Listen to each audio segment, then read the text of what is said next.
Hey, today on the Ozark Hobby Adventurist, we're going to jump into doing some soldering. It's kind of a nightmare for some people and an enjoyment for others. So, basically, you don't need a big expensive soldering iron, but it's nice to have power when you need it. And so I use a 100 watt for doing all my RC stuff, unless it's really like super fine detail, and I got another one. So like you could get by with a 30 watt stick. Uh, Main thing is the hotter the gun, the faster that you can do the solder joint. So uh, to start with, you're gonna need flux right over here. Flux. That's the stuff that cleans the metal and attracts the solder. Without flux, your solder's not going to stick to anything. So first of all, we need clean metal. I took a little metal knife blade and kind of scraped off some of the insulation-y stuff that they put on some of theirs, so it's nice, bright, and clean. And then we add the flux to it, and then add heat, and it'll etch itself, so to speak. And we're gonna. It's really fun playing with solder. It really is. You can do a lot of neat stuff. So as you can see, we're just twisting that little wire. We're not trying to crank it off of there. We're just making sure that it's there. And it's nice and neat. And so we're going to put a bunch of flux on there. If I can get it to stick on the wire. Rub a bunch in, it'll be alright. And in order to solder, you need to have flux on the end of your soldering iron, because that will help your solder flow.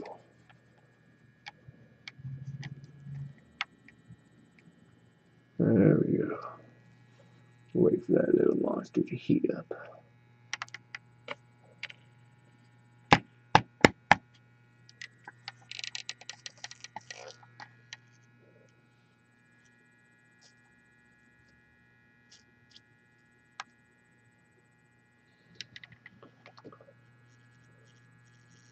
The miracles of modern technology.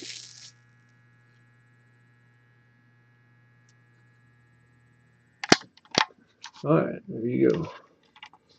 If you get a little too much on it, you can let gravity take it off for you.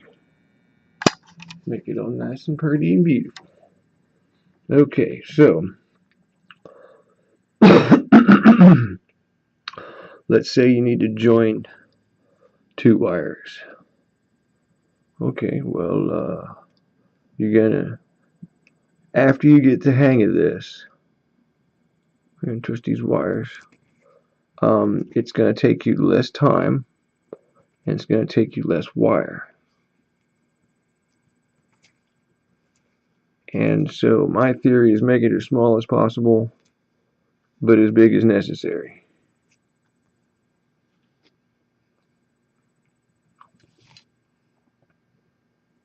So what we're going to do is we're going to twist these wires together. Literally, one over the other. One side at a time.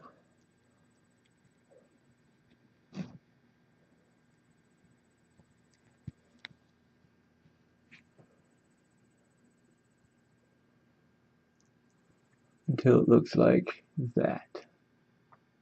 Isn't that awesome? Look at how neat and uniform that is.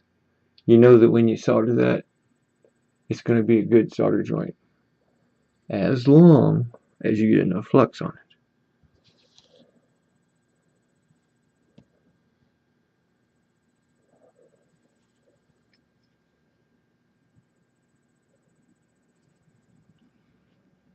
So we're going to put some flux on there.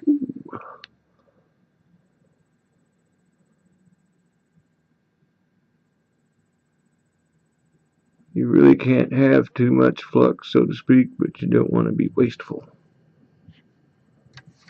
I come from the generation where we built the stuff that we needed if we needed to.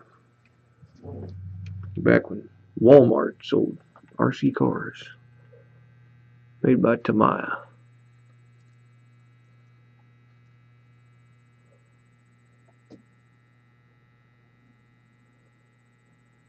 Alrighty, here we go.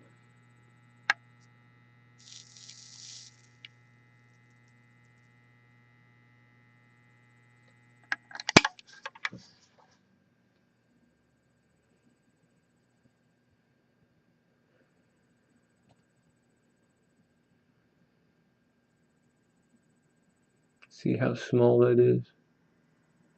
There's one little wire sticking up right there. That's not going to hurt anything. Okay, so there you go. So if you got enough room to twist them, you can do that. Alright, you can do the same thing by taking two soldered wires and twisting them together. Say you're just in one of those spots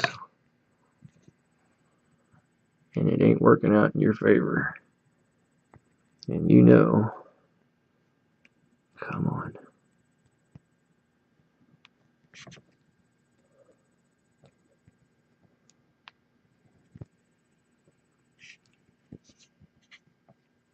All you need is a wee little tad of solder.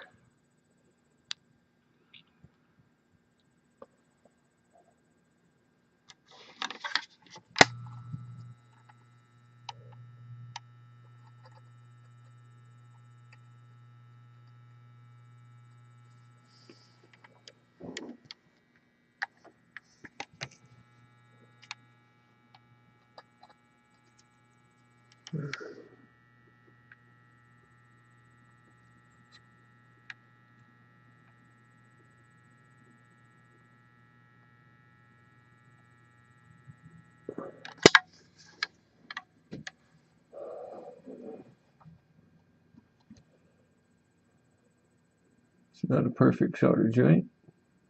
Like I said, it's really small.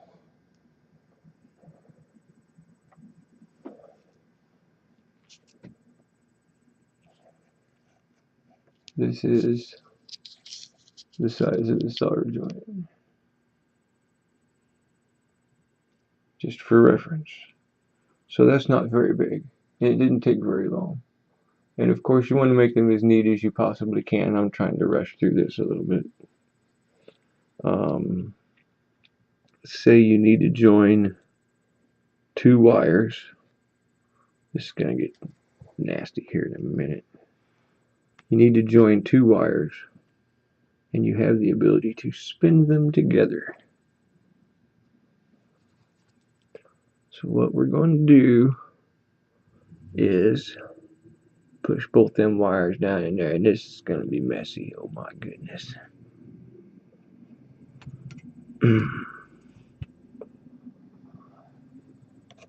This isn't always the best way, but it does work. Okay, now you're going to take this stuff and pull it down. Then you take this stuff here and pull it down. It's all ooey gooey and nasty. And that's why we got paper towel. You get it all together like that. You take the first one and you start twisting. But you're not trying to twist it tight, you're trying to twist it together. So when you're done, it looks something like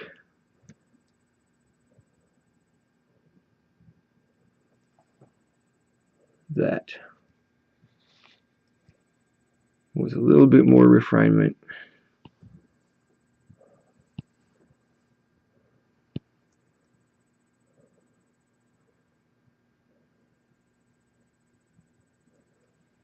It look like that. Okay, so when you put solder on that, that's going to be like a piece of cable strong. So that didn't take too awful long. Alright, back to the solder. Dun dun dun.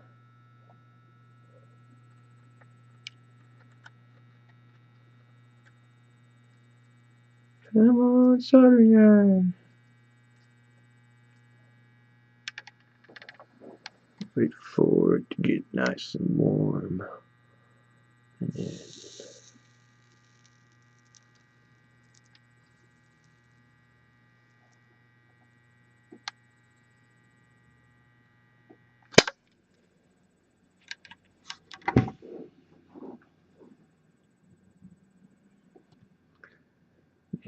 that is really nice looking. I'm patting myself on the back for that one.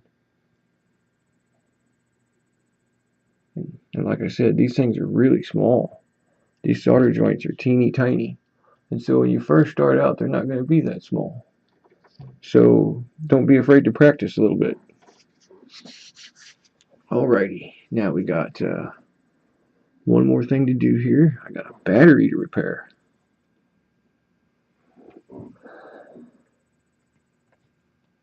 And this time, we're going to use a torch. Burning down the house. Yeah! Alright, what we have here is an improper solder joint that I must do repairs on. Because evidently, I didn't do it right the first time. So, the battery has already been, there it is, it's already been soldered, or the wire's already been soldered. Get my fingers in the right place. So all we have to do is heat this up and put it in the hole. But we gotta get T. Oh yeah, Mr. T.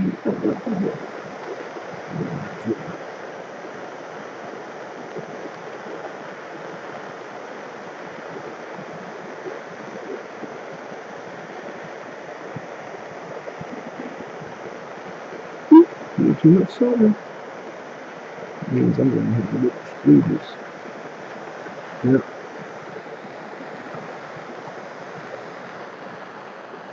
Here's the fun part.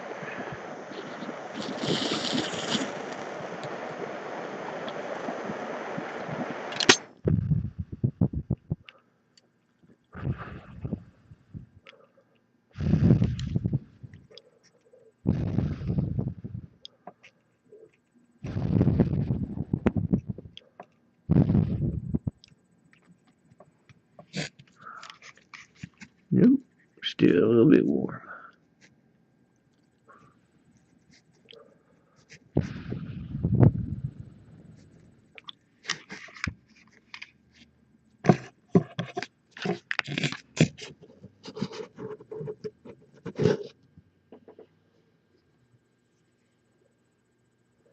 And when we're done, we got that going on.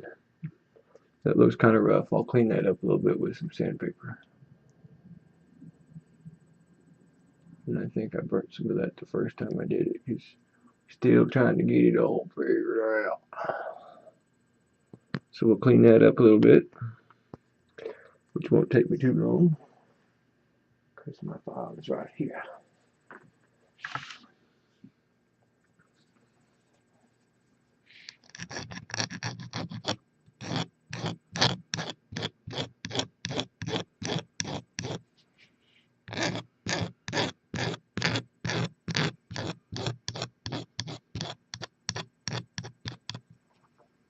And full good measure.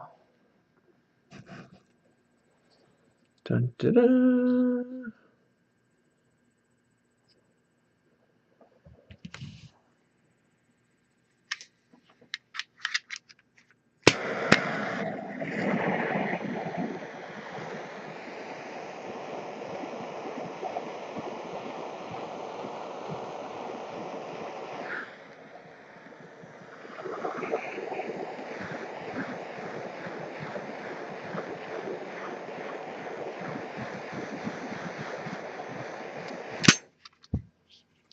we go.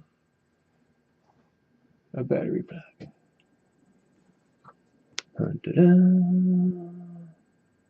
So don't be afraid to go out and buy a soldering iron, some solder, some flux. You can find wire to practice on in a trash can. So tackle it and learn it.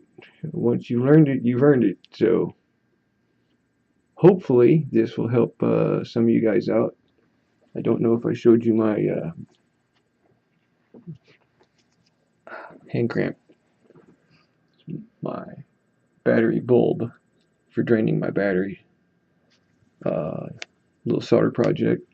There's a couple little, I call them test leads, and put all those together. And then you got like the little alligator clip thingy, which you can attach to a pair of forceps and a pair of vice grips and have a little clamp. So once you kind of get to farting with it, you can have fun, save yourself a lot of time and a lot of aggravation, especially when it comes to troubleshooting. If you know how things are put together, ta-da. Not all plugs are the same, but whatever works for you, and that's fantastic. So anyway, this is Ken at Ozark Hobby Adventurist, and hopefully we'll meet you on a rock.